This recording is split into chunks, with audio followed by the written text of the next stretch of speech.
Армаңыздар, урматтуу көрүүчүлөр, эфирде мен Сейтек Качкынбай кайрадан Улустөр жана турмуш көрсөтүүсүнүн кезектеги чыгарылышын алып чыгып отурам.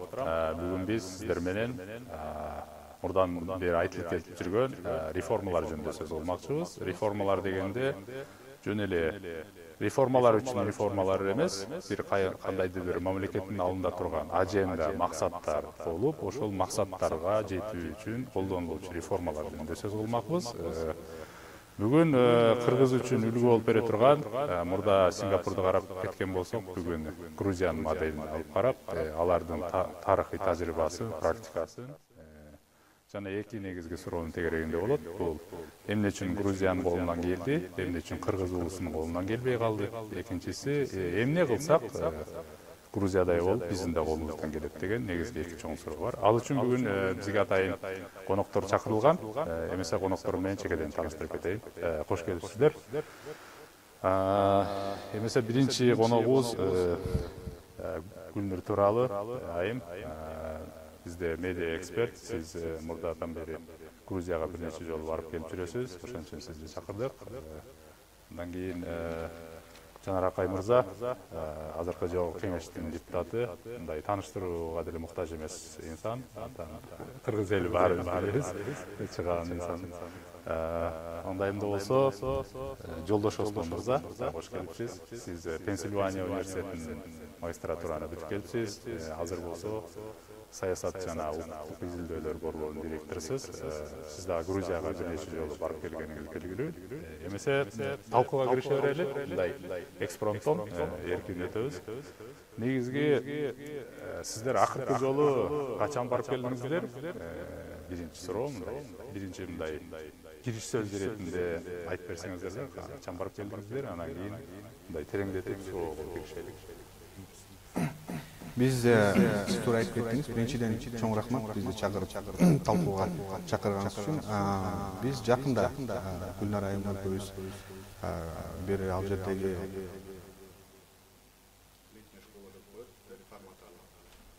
школага катышып келдик 2 жума.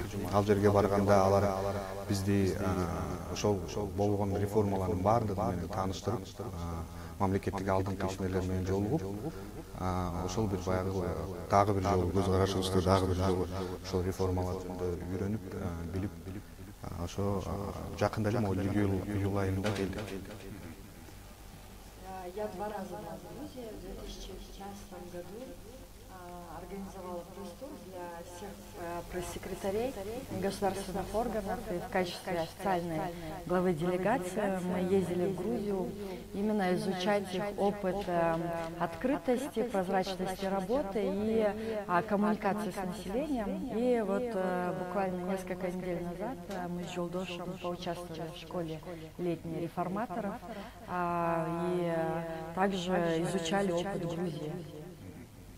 Мен да ошол бир 2012 жылы ошол Азаттыкта иштеп атканда биз бир канча жигиттер менен барып документалдуу бир-эки тасма тарткысы келгенбиз. Полиция реформасы кантип ишке ашты, андан башка дагы реформалар кандайча ишке ашылды, ошону баштан аяктап биз тарткысы келип, интервьюларды алып келгенбиз.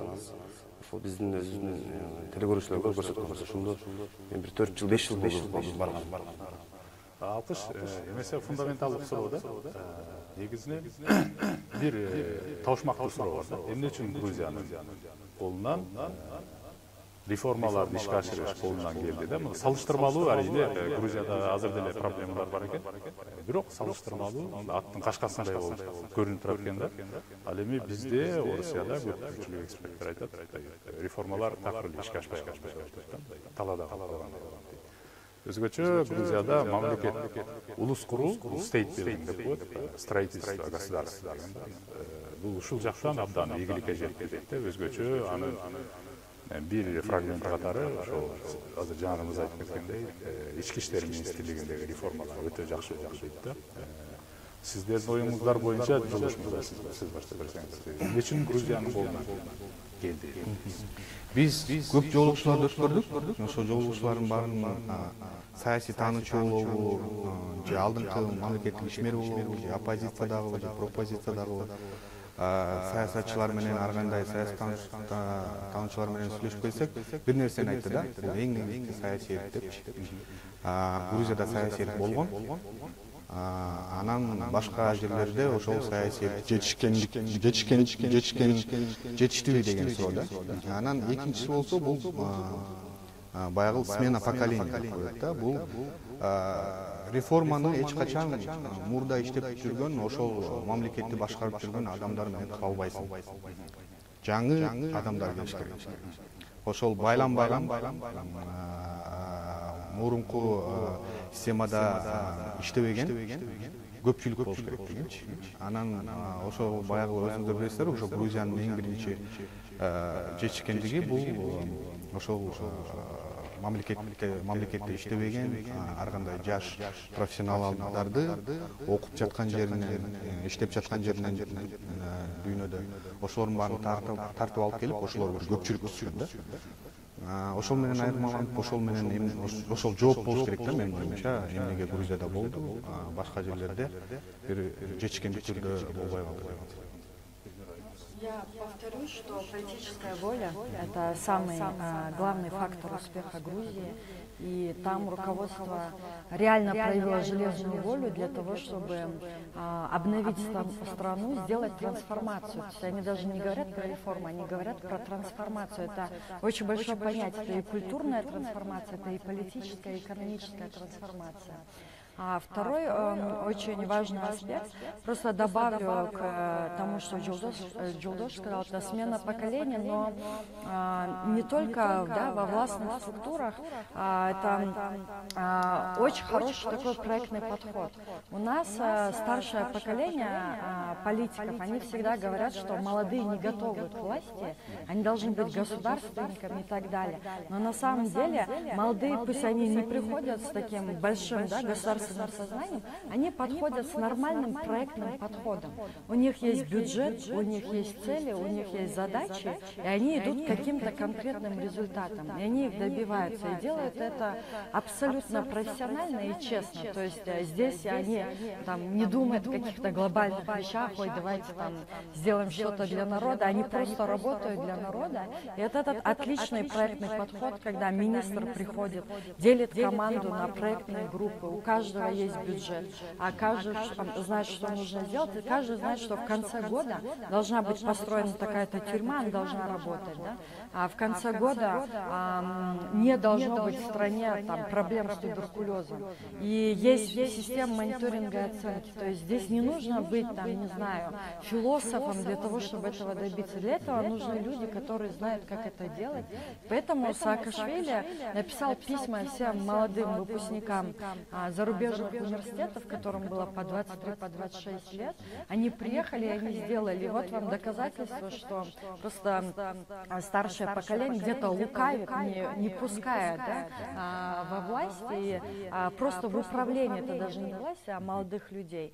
Очень важный для меня фактор был, так как я 2 раза ездила изучать коммуникации с населением, никто бы не узнал про успех Грузии, если бы там не было бы массированного пиара, если бы в каждом госоргане реально по 50 человек, не было команды пиарщиков, которые работают с населением, потому что население, оно тоже противится реформам, противится реформам чиновники. И здесь нужно было с ними работать, менять их поведение. И вот эта огромная команда работала внутри страны и работала вне страны, чтобы международные институты, чтобы другие страны начали относиться к этой стране как к успешной стране. Да? И последний фактор, который я отметила для себя, это, наверное, то, что когда мы говорим про политическую волю, не нужно все-таки умалять достоинство гражданского общества и СМИ, потому что, да, придет руководитель, но ему нужна поддержка в лице сильного гражданского общества, и СМИ, она как бы, оно сможет сделать больше, да, потому вот этот фактор тоже был, и до сих пор в Грузии неплохое гражданское общество. Жанар мырзанын пикири да өзгөчө болмок, себеби сиз өзүңүз ал учурда журналист катары мындай байкоочу катары жүрдүңүз, кийинчерээк бийлик кандай десем, жогорку кеңешке бардыңыз, депутат катары азыр көрүп атасыз. Оюңуз кандай? Грузияга барганга чейин тиги Аскар Акаевдин убагында деле, Курманбек Бакиевдин убагында деле, кийин деле реформа деген сөздү уга берип, ана реформа деген мындай, мен сөздү гана аябай көп жолу уктум да. Бирок Грузияга барганда реформанын эмне экенин мен көрдүм. Кыргызда жакшы сөз бар, жана жалкоого шылтоо көп деп. Аларда шылтоо болуптур. Алар мындай азыр бизде мына жаңы өкмөт келип атат. Жетекчиси мына 40 жашта деп атабыз, бирок бүт элдин баары сүйүнүп атат, ай бизге жаш депчи. Аларда 30 жаштын тегерегинде дагы министрлер болгон, мисалы. Анан Саакашвили өзү 37 жашта экен. Ооба, анан бизде мындай реформа дегенде биздин өкмөт мындай ар бир келген жаңы өкмөт бир структураны кыскартат, жаңы бир структура ачат, же болбосо кызматтын санын кыскартат дагы, агентствону министрлик кылат, же министрликти агенттик кылат, же дагы бир борбор деп түзүп коет дагы, биз мына реформа жасадык дейт да. Бирок чыныгы реформаны биз Грузиядан көрө алдык. Аларда мен жогорудагы конокторго кошулам, саясий эрк бул эң башкысы болуп турат. Бизде болсо сөзсүз түрдө каражат жок деген шылтоо бар да, бирок ал жакта мисалы ошол эле полицияны, милицияны 80 миң милицияны санын кыскартып туруп, болгону 26 миң полиция кылып мындай калтырышты да. Ал жактан каражатты дагы үнөмдөштү. Эми АКШдан дагы менимче мындай жакшы каржылык колдоолор болду, бирок бизде деле ошондой. Өзүңүз билесиз, мына ЭКК ОБС канча биздин полицияга техникалык жактан дагы аябай чоң көмөктөрдү көрсөтүп келатышат. Бизде реформа деген сөздү ошол эски кишилердин түшүнүгү таптакыр башкача болгон үчүн мындай салыштыруу кыйын да. Бирок Грузияда бул жака айтып кеткендей чын эле мындай анча-мынча кемчиликтер бар. Бирок реформаны карапайым адамдар мындай жон териси менен сезип, анын үзүрүн көрө алышты да. Бул алардын да ошол революциянын алдындагы элдин талабы болгон. Бизде деле ошондой талап болгон, бирок тилекке каршы мындай эки жакта калдык да биз. Дагы бир нерсени кошуп кетсем. Ооба. Кыскача. Бир нерсени аябай унутуп калыптырмын. Алар дагы бир нерсени айтты да. Бул орусча айтканда видение депчи. Максат. Эгер бийликтин үстүндө адамдар турса, канча иштегиси келсе, канча өзгөрүүлөрдү каалап турса дагы, бирок алардын бир максаты жок болсо, Кыргызстан 20 жылдан кийин же 5 жылдан кийин кандай болуш керек депчи. Ошондой баягы максат жок болуп, видение жок болсо, канча гана иштебегин, түнү күнү иштебегин, ал нерсеге жетпейт. Грузияда келген жанагы жаштардын Саакашвилинин башында болуп, алардын баягы конкреттүү бир видениясы болгон. 5 жылдан кийин, 10 жылдан кийин Грузия кайсыл жерде болот. Эмнеге жетиш керек конкреттүү түрдө депчи. Анан ошол баягы биз азыр эски адамдар деп элем, эски деп баардык неме. Бирок мамлекетте иштеп жүргөн адамдар, алардын баягы көз карашы канча жылдан бери бир нерсени бир жакта карап калган. Аларга келип алып видение же бир максат десең, канча кааласа дагы ошого жете алабы деген чоң суроо болот да. Бизде деле ошондой, мисалы парламентте жаңы өкмөттүн курамы келген сайын бизде качан мындай Грузиядагыдай мындай олуттуу реформалар болот деп суроо берсең, депутаттар деле анан ошол келген өкүлдөр деле баягы мындай интернеттеги нерсени эле сүйлөп атат дегендей көз караш менен карашат да, мындай аябай бул кантип ишке ашмак эле дегендей эле. Мындай жана интернеттеги эле бир эмени айтып атат, бир чет өлкөдөгү нерсени айтып аткандай эле кабыл алышат. Билбейт, түшүнбөйт. Грузияны алып карасак, негизи мындай глобалдык жактан алып кара турган болсок, сиз айткандай, буларда ошол сиз айткан вижн, баягы көрөнгө өтө так болуп тур да, чындап эле. Буларда башынан эле мамлекетти куруш иш бул өзүнчө, демократизацияга баруу өзүнчө деп, мындай жалпы баа берип көрө турган болсок, демократизация бир аз артта калыптыр Грузиядачы. Бирок мынау мамлекеттик реформалар, мындайча айтканда неолибералдык саясат, мамлекет өкмөттүк секторду кичирейтип өтө эле. Анан кийин менчик секторду абдан эле чоңойтушуптур да булар. Анан кийин буларда ошо милиция негизгиси эң чоң ролду ойноптур, мындай реформасычы. Анан кийин бардык жерде мамлекеттин алыс мындай көтөрөн мамлекет кыла турган нерсе, мамлекетте күчүн жогото турган нерсе, бул негизи чоң проблема болгон. Коррупция экен да. Коррупция канандырым деп коет го. Буну жоготууда Грузия негизинен мындай структуралык реформаларды кылыптыр. Жанар мырза айтып кетти, мамлекеттик секторду өтө кичирейтип,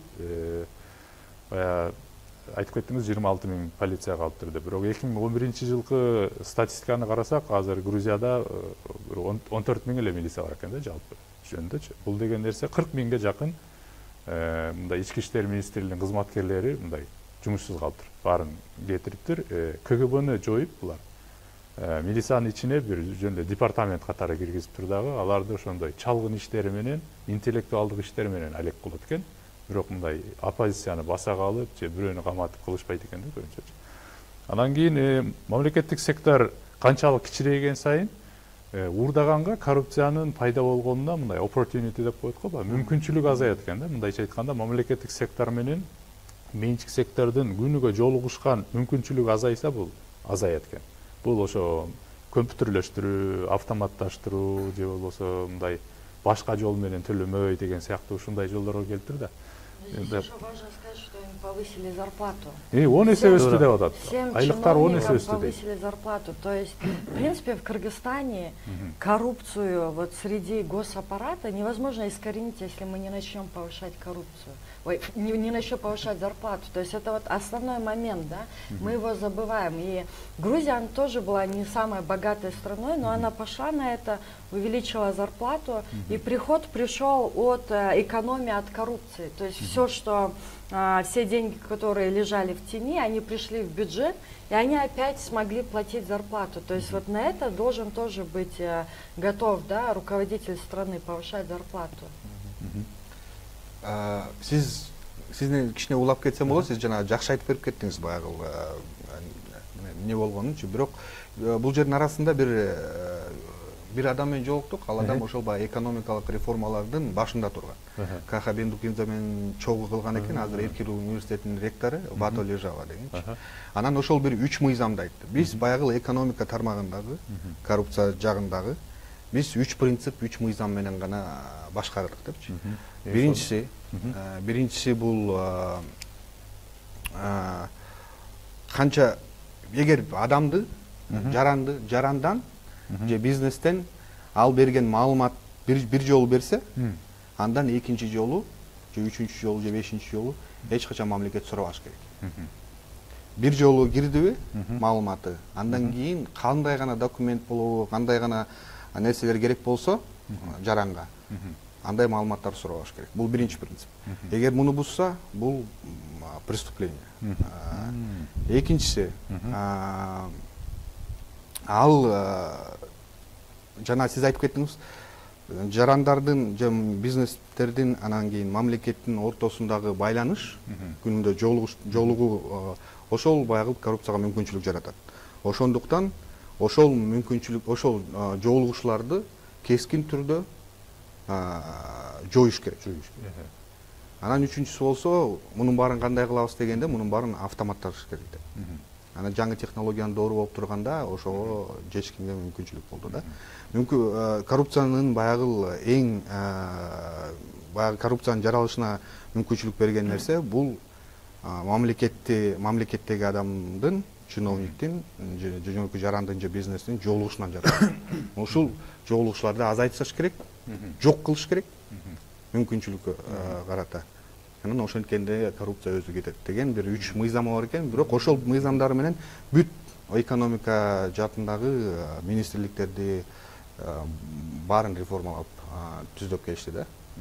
Биз абдан таң калганыбыз, мисалы мен өзүм көрдүм, айдоочулук көлүк. Көлүк алып көрөйүн деп, анан мен кадимкидей тесттен өтүп, тапшырып, ошентип бир саатка жетпеген убакытта мен айдоочулук көлүк алдым. Анан автоунаага номер. Дароо мындай катталып, бүт бардыгы компьютер, адамдар менен көп сүйлөшпөйсүң, тесттен өтөсүң, ошентип эле мындай алат экенсиң да. Анан биз бир бизнес ачып көрөлү дедик. Мындай ОСО деп коет да. ОСО ачабыз, бизнес баштайбыз деп дагы аракет кылдык дагы. Тегилерге айтпай деле, анан бир 15 мүнөттө биз уруксат кагазын алдык. Бизде эми кандайдыр бир бизнести баштоону, бир компания негиздөөнү элестетип көрүңүз, кандай чоң мындай машакаттардан өтүш керек да. Бизде ал жакта ошол жагы жакшы. Майы кызматкерлери деле токтоткондо, полиция токтоткондо деле жанагы жолдош мырза айткандай, канча жолу буга чейин жол эрежесин буздуң, анын баары ошол жана чипти салганда эле мындай айдоочулук куйрук салганда эле өзү билинип сүрөтүң менен мындай дароо чыгып калат экен да.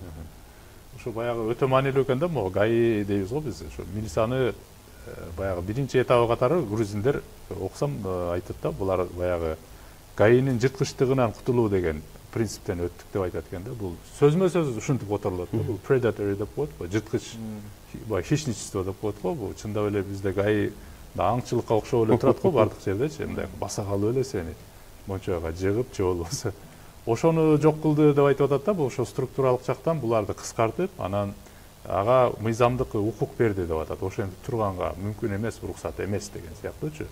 Ушундай шарттар дагы өтө чоң роль ойноп тур да. Дагы бир өтө маанилүү нерсе, сиз дагы көп айтып кеттиңиз, баягы кыскартты депчи, мамлекеттик уюмдарды, мамлекеттик негизи кыскартып азайтты депчи. 13 эле министрлик бар экен Грузияда. Ошонун бир нерсеси буларда бир принципте, эгер министерство болобу же бир кандай бир уюм болобу өзүнүн ишин аткара албай атса, же мүмкүнчүлүгү жок болсо, ал уюмду жоюп салгандан эч кандай жаман кесепети болбойт дегенчи. Бизден азыр пример айтып көрсөк, мисалы үчүн мисалы келтирип көрсөк, ошол эле бизде айыл чарба министрлиги да. Бир канча бир жыл мурда ошолорду жоюп кичине бир неме кылабыз деп болсо, кичирейтебиз дегенде чоң чыруу чыккан баягы. Ал баягы түшүнбөстүктөн да, элдер баягы эмне кандайча эми айыл чарба министрлигин жоюп салабыз, мамлекеттин жарымы эле бүт баары айыл чарба менен алек болуп атса депчи. Бирок плановый экономика убагында албетте ал керек баягы, анткени бирок азыр мамлекет мал бакпайт, жер айдабайт. Алар статистика эле жүргүзөт. Ошол статистикалык функцияларын Нацстаткомбу же болбосо башка бир статистикалык уюмдарга берип, бул деле министерствону кыскартып, жана чоң бюрократияны боюнча, бирок башкача бир конкреттүү максаттарга болгон бир уюмдарды, кичинекей уюмдарды түзсө болот да. Мисалы үчүн логистикалык центрлар региондорго, жанагы фермерлерге, мал бакчыларга, аларга баягы алардын проблемасы эмне? Товарын сатыш керек, малын сатыш керек, жерин сатыш керек. Ошого мүмкүнчүлүк түзүп берип, ошо логистикалык центрлерди түзүп берип депчи. Муну министерство кереги жок да бугачы. Ушундай сыяктуу принцип менен келишкен экен да. Ошол үчүн бизге ошончо баягы чоң министрликтер керекпи? Ошончо баягы проверяющий, ошончо жанагы биздин канча бир мамлекеттик уюмдар керекпи деген суроого булар аябай туура жооп беришкен да. Эгер булар көп ишин кыла албаса, мүмкүнчүлүгү да жок болсо, кыларга иш жок болсо, буларды эмне кармап турабыз? Кетириш керек депчи. Азыр салыштыруу иретинде алып карасак, бизде 39 министрлик бар да. Эми министрлик 16, калганы агентчиликтер, кызматтар, дагы фонддор деп аталат, бирок чын-чынына келгенде ошо министрлик менен эле айырмасы жок. Чынында буга да менин оюмчачы, бизге азыр могу губернатор деген институттун кереги жок деп ойлойм да, облустардын деле кереги жок деп. Аймак деген эле болсо болмокпу деп ойлойм да. Мисалы бул эмне иш кылып атат? Ал деле жакшы ой, анткени алар жанагы шайлоолордо гана штабтарды башкарган бир жетекчиликке айланып калган учурлар көп. Мисалы бизде мисалы азыр бир бизнес салабы, мисалы бирөө бир көп кубаттуу үй курам десин ишкер. Ошого уруксат кагазын алыш бул өзүнчө тозок. Ага барат, буга барат, кагаз жыйнат, кубаттуулугун текшертет, түндүк электрге барат. Бүт ошол үйдү куруунун эмне үчүн баасы кымбат?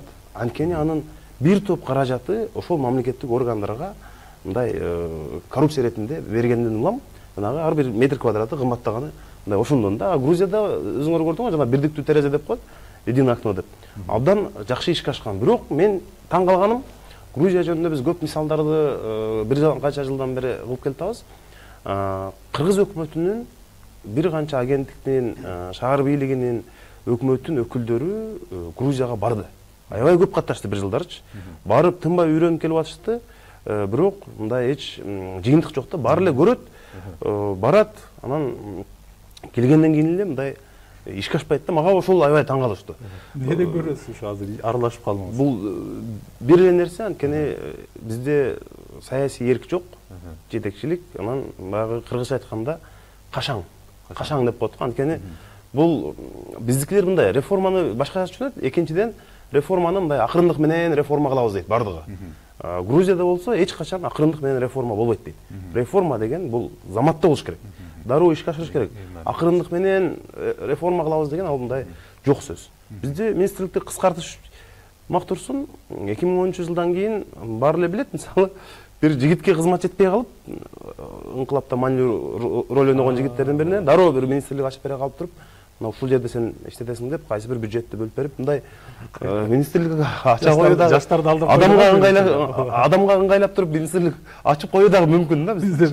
Тетрисинен да мүмкүн. Ошондой дагы мүмкүн. Азыр эми коллегалар, силер азыр жакшы бир 3 факторду айттыңар да, эмне үчүн Грузиянын колунан келди дегенде, саясий эрк деген нерсени үчөөңүздөр тең кайталап кеттиңиздер. Керек болсо мурдагы жолу Сингапурда окуп келген ЖИАнын азыркы төрагасы Темир Ажыкул мырза дагы келип, ал да айтып кетти.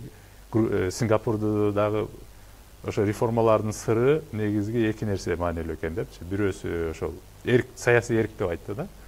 Анан саясий эрк, андан сырткары айттыңар, башкы муундардын алмашы деп айттык да, толугу менен жаңы муун келди.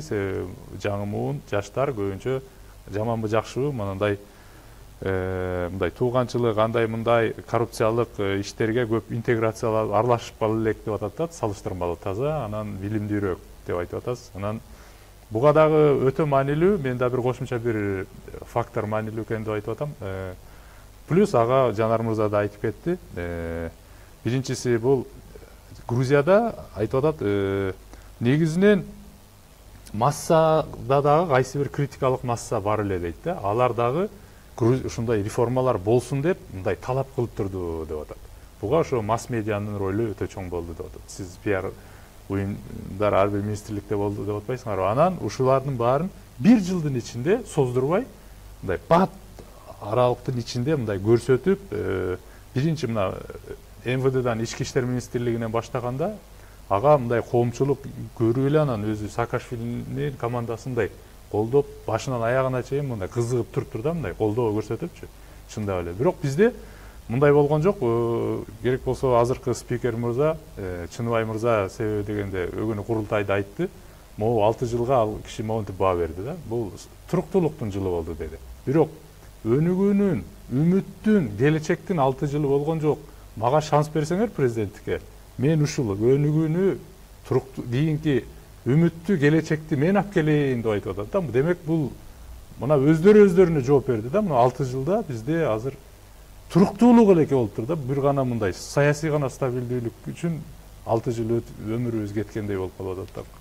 Туура, мен ушуга кошумчалап койсом болот да. Мисалы министрлер чын эле мындай элден алысыраак. Гүлнөр Айым Жомарт Отурбаев мырза менен иштеп калды. Ошол убакта бир жакшы жери министрлер ай сайын элге чыгып, түз эфирде телефон аркылуу мындай жооп берип турчу. Мен ол жаңы өкмөт келгенде, Жээнбековдун өкмөтү келгенде да ошону мен парламенттен талап кылганмын да. Анткени азыр министрлерди тааныбайбыз. Айыл чарба министри ким десеңиз, азыр көчөгө чыгып, элдер билбейт. Мындай өңүн тааныбайт көпчүлүгүчү. Анан кээде ушул депутаттар дагы бирибизден сурап калган чуру болот да, бул ким эле депчи. Ошон үчүн анткени алар эфирге чыкпайт.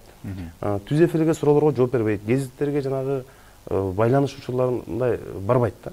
Ошол жагы аябай таң калыштуу. Биз Грузияда, мен калп айтпасам, менде сүрөтү да болуш керек. Ушул аябай кеч, саат 8-9дарга чейин иштейт деген бир жазууну көргөм бир министрдин кабылдамасынан. Мындай ушундай да учурлар бар да. Ошо сөзүңүзгө аралжы, мен Жапанда жүргөндө мен менен окуган бир венгриялык кыз бар эле, ал мага кат жазыптыр бирде. Силерде жаш эле жигит адилет министри болгон турбайбы? Жапанда окуп келиптир дейт. Анан мен ошондо биринчи жолу угуп, интернеттен карасам, министр болгонуна 8 ай болуптур. Карасамчы, чынында биз эч нерсе билбейт экенбиз. Сейдек мырза, бул азыр мындай дейт да, азыр жаңы өкмөт келип атпайбы? Бизде маалымат каражаттары мына Саакашвили келет деген эле сүрөттү алышат. Мына Макрон келет, Саакашвили келет дегенде жаштарды алып келеткен өкмөттүн мүчөлөрү кылып дейт да. Мисалы, эмне азыр жокпу жаштар? Ички иштер министри, биз жанатан бери сүйлөшүп аткан полиция реформасын жасай турган адам азыр жапжаш министр. Азыркы ички иштер министри. Ошол эле юстиция министри жапжаш, мамлекеттик каттоо кызматында бар, эсеп палатасында бүт жапжаш балдар, кыздар отурат бир жашына. Бирок эми ошол мындай башкача жаштар жөнүндө сөз болуш керек да негизи. Здесь важно, чтобы они были смелыми. То есть у нас молодежь, которая есть во власти, она держится за свою власть хуже, чем их старшее поколение, да, вот пересидеть, перетерпеть. Сделайте прецедент, да, иногда просто стыдно за молодежь, которая во власти, просто не хочется их относить к своему поколению, потому что у них реально вот все боятся, да. Вот вы говорили про то, почему вот куча чиновников побывали в Грузии, да, где-то на деньги доноров, где-то на деньги бюджетные, да, где вообще результат, что они там делали вообще, да. И на самом деле, я помню, при Розе Отунбаевой какие-то начинались движения, потому что много чиновников съездило, начинали судебную реформу, отбор судей. Помню, финполицию тоже начинали по новой набирать. То есть это все было вот сделано по примеру Грузии.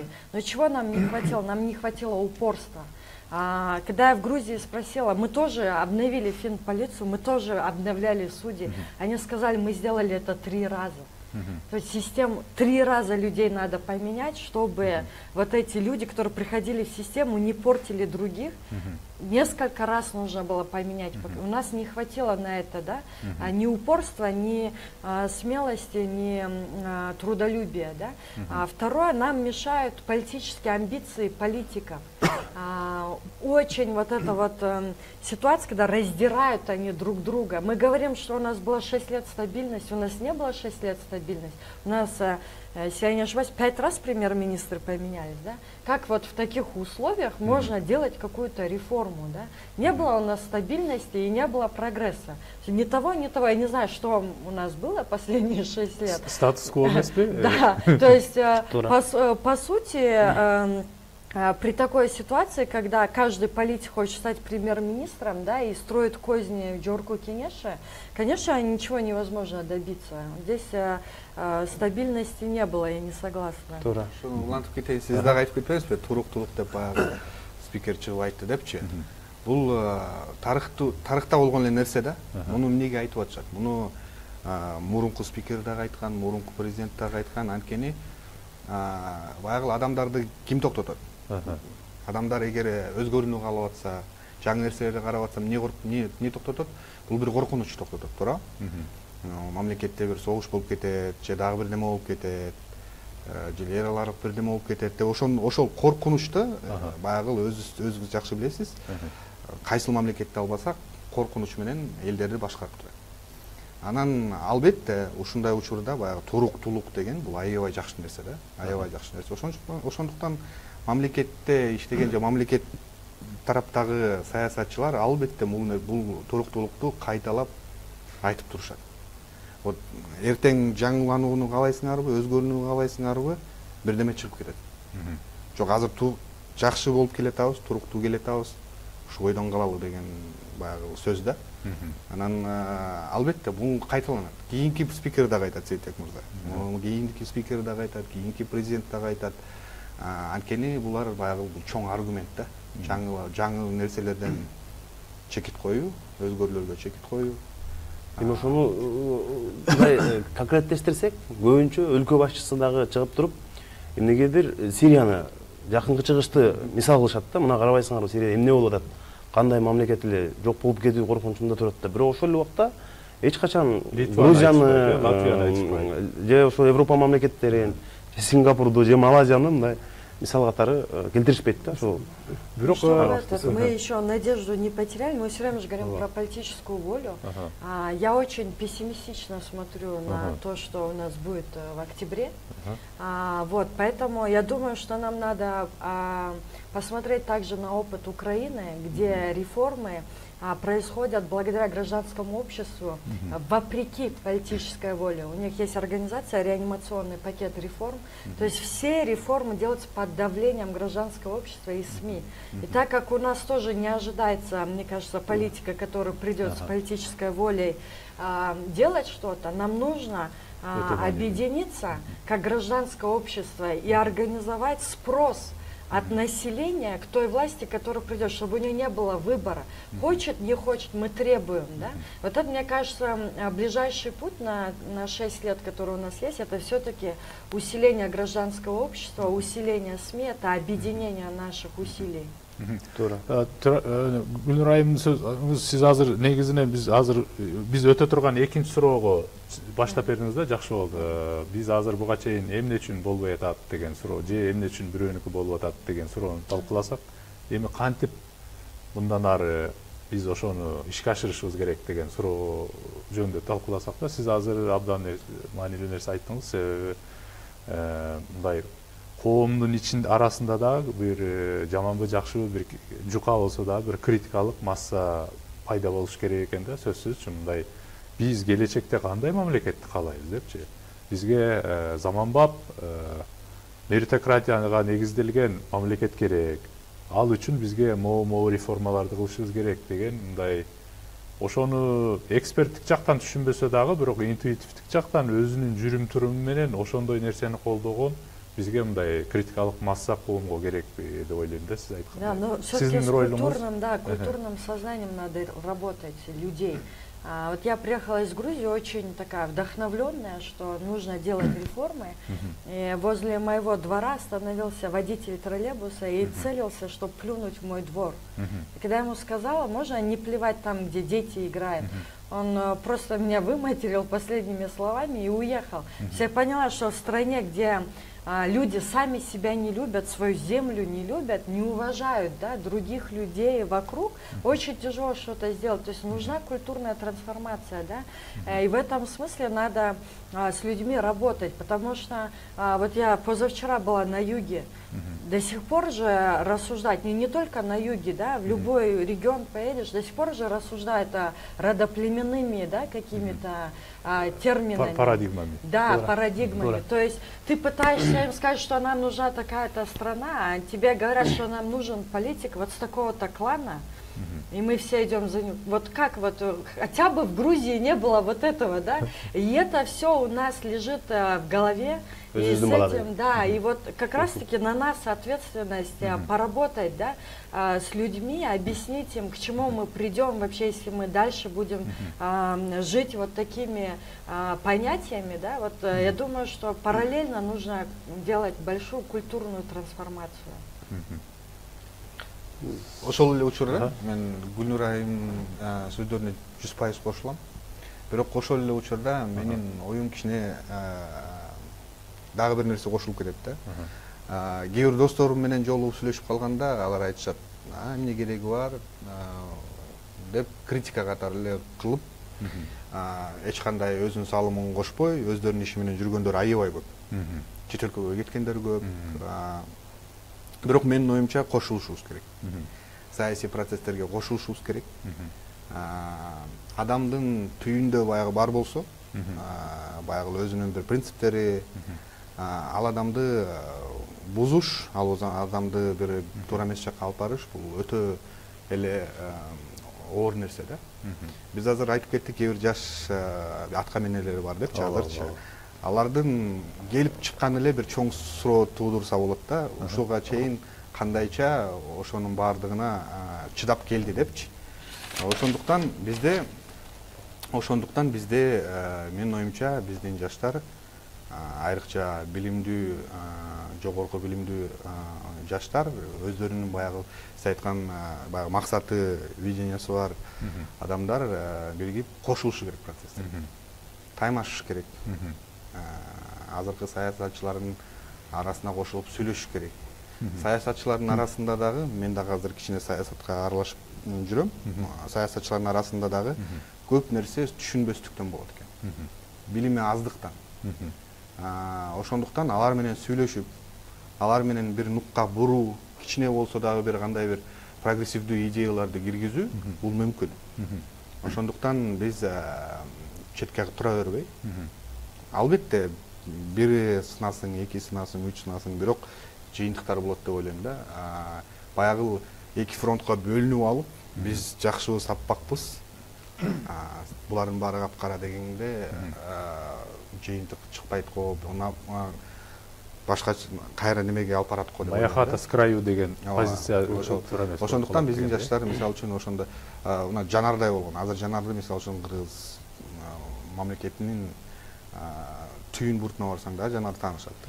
Чоңурда айтайын деп атам. Бул эмнеден чыгат? Анткени баягы кичине айкын, ачык сөздү угуп атканынан же бир кандай бир конкреттүү нерселерди сунуштап атканынан да. Ал биздин азыр ошол чоң саясатта жанардай болгон кыздар балдардан көп болсо, кандайча бурулат деген ойда. Ошондуктан жаштар кошулуш керек, аралашыш керек. Оор нерсе, кээде чыдабайсың, кээде кеткиң келет.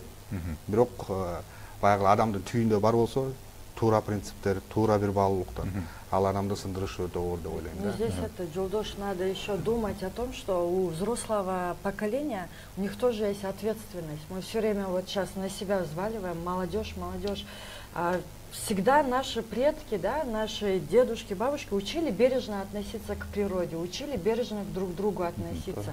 Вот сейчас не слышно их мудрых слов, да, которые бы обратились и сказали бы: дорогие, да, сограждане, соотечественники, вот у нас такой важный период жизни, давайте посмотрим, что мы оставим нашим детям, какую страну оставим, какую природу оставим, да, то есть вот где эти мудрые люди, вот я думаю, не нужно с них ответственность снимать. Есть такие люди в регионах, есть такие люди, да, среди наших родителей. Мы просто не даем тоже им голоса. И не только ответственность на нас, молодых, пусть они тоже выходят и тоже помогают нам делать эту трансформацию. Сөзіңізге аралды, мен де азыр сіз айтқандай негізінен байқаушылар эле катары боло бербей, біз өзіміздің салымызды кошуп, ошол саясий, экономикалык процесстерге биз ар кимибиз кайсы жерден күчтүү болсок, ошол жакта мындай салымыбызды кошуп, ошо критикалык массаны түзүп кеткенибиз мүмкүн маанилүү дейм да. Себеби дегенде бирок мындай ошол учурда алдыңкы чет өлкөлөрдө окуп келип эле кыйын болуп кетет деген дагы бир кичине миф болуп калат экен да. Себеби азыркы учурда мен анча мынча фейсбуктардан талкууларды көрүп калып атам. Ошол эле өнүгүп келген айрым жаш прогрессивдүү деп ойлонуп жүргөн айрымдарга дооматтар да көп жазылып атат да. Тияк барып алып дүжүр болуп кеттиң эгер бир тараптуу мындай баа берип же ошолордун сөзүн сүйлөп калдыңар дегенчи. Анан мени бир нерсе чочултатып атат чынында, азыр сиз айткан нерсе өтө да. Могу 6 жылга тилекке каршы мындай прогрессивдүү көз караштагы бир кандидат көрүнбөйт. Ошон үчүн азыр кимиси алардын бийликке келбесин мындай пессимисттик болуп атат да, угулуп атат мага. Могу 6 жылда дагы эле ушул баягы эле эски кашаны жеп аргасыздан ушинтип жүрөт окшойбуз деп атабыз да. Жанар мырза, сизде аны эң кызыгы, аны өздөрү дагы жашырбайт. Мына жаңы өкмөттү башкарам дегендер дагы, мына президент болом деген дагы, бийликтин дагы талапкерлери, башкалары дагы мен азыркы жетекчинин реформаларын улантам деп атпайбы, ачык эле. Коомго чыгып айтып атат. Анан ошого биз таң калып атабыз да, кайсыл реформаны 6 жылда эмне жасалган, конкреттүү кайсыл иштин сиз улантуучусу болосуз дегендей суроо дагы экинчи орунга түшүп, азыр Гүлнур айым айткандай, региондордо жанагы өзүбүздүн бала, бул таза киши, ушундай деген гана сөздөр мындай алдыга чыгып калып атат. Анан бирок эң башкысы биздин азыр элибиз мындай өзгөрүүлөргө даяр турат. Бул эң чоң жетишкендик деп ойлойм. Эң чоң мындай нерсе бул элибиз даяр азыр. Мындай көп нерсеге даяр болуп, өзгөрүүлөргө даяр болуп турат. Бирок бизде азыр эң башкысы биз Грузиядай мындай олуттуу реформаларды жасай турганга бул өлкө жетекчилигинин мындай кепилдиги. Ал гарант болуш керек. Силер жасайгыла, жаштар мына кылгыла деп туруп, жаш балдарды кадр саясат. Азыр эң маанилүү Кыргызстанда бул кадр саясат. Өлкө жетекчиси туруп, кадр саясатын колго алып туруп, мына жаш жетекчилерге берип туруп, укуктарды берип, мына мен силерге гарантмын. Эскилер менен да күрөшкүлө, коррупция менен күрөшкүлө, тазалагыла коомду десе, бул мындай башкача кадам болмок да. Бирок биздин алдыбызда мындан дагы чоң миссия турат. Адамдардын эң чоң нерсе бул ишеним. Элдин ишеними бийликке кеткенден кийин аны кайтарып алуу бул өтө чоң эмгекти талап кылат экен деп мен мындай ойлоп атам да. Анткени акыркы шайлоолордун жыйынтыгы, мисалы, жаңы жүздөр чыкты. Жап-жаш балдар, кыздар, билимдүү, прогрессивдүү өзгөртүп атат өлкөдө. Бирок ошол эле убакта дагы бир жанында бир партия турат. Эч адамдарын да тааныбайсың, программасын да тааныбайсың, керек болсо сайты да жок, Фейсбукта бир баракчасы жок. Бул кимдер экенин мындай издеп жүрүп таба албайсың, Google'дан да издеп таба албайсың да. А бирок эртеси карасаң ошолор жеңиште. Жанагы белгилүү атактуу балдар, кыздар мындай аз добуш алып калган. Ошонун бардыгы бул элдин мындай ишеними кетип шайлоого кайдыгер карап калганын билдирет да. Бул ал үчүн бизге мындай бир топ жыл убакыт элди мындай ишенимин ойготкондон кийин азыр эми биз дароо реформа жасалганга мындай мүмкүнчүлүк жок болуп атпайбы? Анан ошону ошентип мындай эми системалуу иш алып барыш керек окшойт деген ойдомун да мен. Шорубуз экенде дагы 6 жыл статус-квону аргасыздан көтөрүш. Бирок менин оюмча кимиси келсе дагы айырмасы жок деп атпайсызбы? Айырмасы жок кимиси келсе дагы. Бирок биздин жаштардын убактары келди. Кошулуш керек, аралашыш керек, таймашыш керек. Аларды өзгөрткөнгө аракет кылыш керек. Туура. Ошондой гана процесстер менен бир жыйынтыктарга жетет деп ойлойм. Кайдыгер болгонуңузду кайдыгер болуп же мен агыраакмын, мен бул жерде турам, сен нар жакка тур деген позициядагы. Бирок дагы бир нерсени айтып кетейин да, жаштардын баягы айрыкча чет өлкөдө окуп келген балдардын бир катуу тийип койгон нерселери дагы бар да. Анткени аларды келгенден кийин эле силер баягы батышчылсыңар же силер бул чет өлкөдө окуп келгенсиңер, силер билбейсиңер, силер саткынчысыңар деген риторика да аябай күчтүү да. Туура. Муну саясатчылар атайын кылышат да. Анткени баягы билимдүү адамдан коркот. Ар бир саясатчыны алсаң билимдүү адамдан коркот. Мен бир 2 жыл мурдабы ошол саясий парламенттик шайлоодо болуп атканда бир белгилүү саясатчы, өзүнүн партиясы бар адам айтып атат да. Батышта окуп келген балдардын баардыгы саткынчы. Алар башка жерде окуп келип, ушунун баарын бизге булар бир немелердин шпиондору деген ачык эле сөздөр айтып атат да. Белгилүү адам. Эми ал адамдарды тааныбай, билбей, алар кайсыл ошол жерге жетти. Ал балдарды алып келип, кошуп, алар менен чогуу иштешкендин ордуна ошондой сөздөрдүн баарын айтып аткан да. Анан кийин бул жерде дагы Гүлнура бир аябай туура нерсени айтып кетти. Алардан жоопкерчиликти дагы алуу да туура эмес да. Акыркы 25 жылда жаштарды тыштап койгон ким? Биздин чоң муун. Эмне кылышты жаштарга? 90-жылда окуп жүргөн, 2000-жылда окуп жүргөн жаш балдарды, айылдагы балдарды. Эч карашкан жок, өздөрү бири менен талашты. Ал балдар билим дагы ала албай калды. Баягы өздөрү дагы аралашпай калды. Чет өлкөгө кеткендери кетти.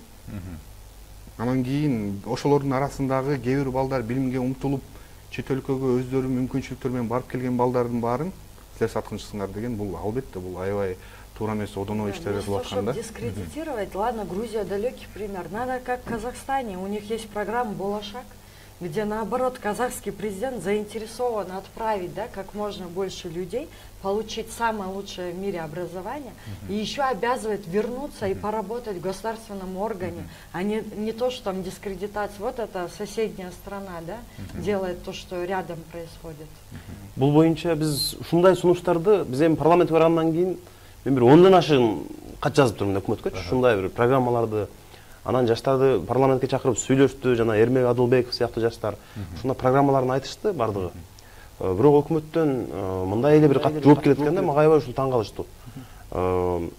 Сиздин айткан маселеңиз туура, бирок азыр мүмкүнчүлүк жоктугуна байланыштуу карап көрөбүз деген мындай бир аябай бир тоңоюк сөздөр менен ушундай жооптор келет экен да. Мисалы мен көп маселеде азыркы өкмөттөгүлөр менен бир система иштеш абдан кыйын. Бирөөнүн немесин мисалы кат келет экен, мен ошону мен депутат болгондо көрдүм. Ондай проблема айтат экен, ал сен ага жазасың, ал буга жазат, бул экспертке түшүрүп, ушинтип бир айдан анан баягы анан бир эки сүйлөм мындай жооп келип, кийинки учурда мындай катты көтөрүп эле барчу болот экенсиң да мындай. Ошон үчүн аябай сиз айткандай өтө чоң мындай реформаларга биз азыр муктажбыз да. Мындай муктаж болуп турабыз. Ошондо деле биз эсеп бир нерсени эсептеп алсак жакшы болот эле дейм да. Азырчы могу жерде төртөөбүз тең эле отурабыз. Макулсуздарбы, макул эместерби бир нерсени айтайын деген да. Биз азыр кыргыз мамлекетибизге мына 26 жыл болду. Биринчи жолу мамлекет баягындай заманбап мамлекеттин түшүнүгүндөгү биринчи жолу эркиндикти алып отурабыз да. Ушу 26 жылга жеттик.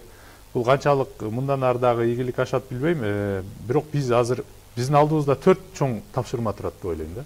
Биринчиси бул мамлекетти куруу, state building. Мамлекетти куруу дегенде биз жөн эле мамлекетти абстрактуу курбай, мамлекеттик сектордагы структуралык реформаларды кичинекей чакан мамлекет кылып, көп министрликтерди жоюп, анан ичине жалаң баягындай билимдүү, жөндөмдүү адамдарды, жаштарды мамлекеттик кызматка алып келсек. Экинчиси бул демократизация. Демократизацияда биз парламенттик башкарууга өтүп, толугу менен президентти же жоюп салалы, же болбосо ал мындай символикалык гана күчкө ээ, мындай эч кимди дайындай албай турган бир байкуш эле кылып койбосок болбойт экен деп ойлоп атам да. Анын мөөнөтүн дагы 5 жылга эле кыскартып, 6 жыл эмес. Бул жерде мыйзамдын үстөмдүүлүгүнө көңүл буруп, сотторду көз карандысыз сот алып келишибиз керек дейм да. Үчүнчүсү бул экономикалык мындан ары өнүгүү. Так конкреттүү тапшырма коюлушубуз керек деп ойлойм да. Биздин GDP могу 5 жылдан кийин жок дегенде $3000 чыксын депчи. Биз дагы эле $1200 GDP адам башыначы. Андан кийин төртүнчүсү биз ошо атуулуу улутту курушубуз керек. Биз кыргыз паспортун алып жүргөнүн баары кыргыз атуулуу дегенчи. Максаттарым менин оюмча ушул 4 нерсе кимдин болбосун астыбызда туруп, бирок приоритет катары бул жерде экономика менен арийне мамлекет курууну эң биринчи планга алып чыгыш керекпизби деп ойлойм да. Ушунун тегерегинде жаштар биригип, прогрессивдүү күчтөр кийинки саясий кыймылдарга же азыр могу акыркы учурларда могу жаңы демократ деген партия чыкты, бир топ аракет кылып иштеп, аракет кылып жүрөт. Мүмкүн ошонун платформасындабы же болбосо же дагы бир жаңы кыймылга биригиппи, ушундай альтернативдүү сунушту көрөнгөнү сунуштап бир күч болуп кетиш керекпи деп ойлойм да. Кандай ойлойсуздар? Я все равно, наверное, поспорю с приоритетами, которые вы расставили. Я на первое место поставлю демократизацию, потому что на самом деле пока потенциал у государства маленький, мы должны рассчитывать на потенциал гражданского общества. Он у нас выше. И поэтому, если у него будут возможности и свободы, это даст большой импульс к развитию и экономики, и к развитию политических процессов. Второе, наверное, я все-таки поставлю работу с населением. Мы должны наращивать критическую массу и работать с ними в том направлении, чтобы создать спрос на реформы, создать спрос на честное государство, создать спрос на отсутствие коррупции. Потому что сегодня любого таксиста спросишь, он скажет, я лучше заплачу 200 сом, чем 1000 сом. Когда каждый таксист будет говорить, я лучше заплачу 1000 сомов, да, и как в Грузии мне сказал таксист в Батуми, но зато моя дочка прошла на учебу бесплатно, без коррупции, я все равно выиграл. Потому что здесь произошло такой ментальный шифт, да, движение, прогресс вперед. Поэтому вот я считаю, что надо работать с обществом и надо создать такой спрос, от которого просто уже некуда будет деться государству. Сиз айтып кеткен приоритеттер мен баардыгы маанилүү деп ойлойм. Гүлнара айткан приоритеттер дагы маанилүү. Андай приоритеттер да көп болушу мүмкүн. Мен жанагы сиз биригүү жөнүндө да айтып кетпеңизби, ошол жөнүндө кичине айтып кетсем, биригүү бул менин оюмча бул табигый нерсе. Буга мисалы үчүн бул мектеп бүтүптөр, бул жакты бүтүптөр экөө окшош экен.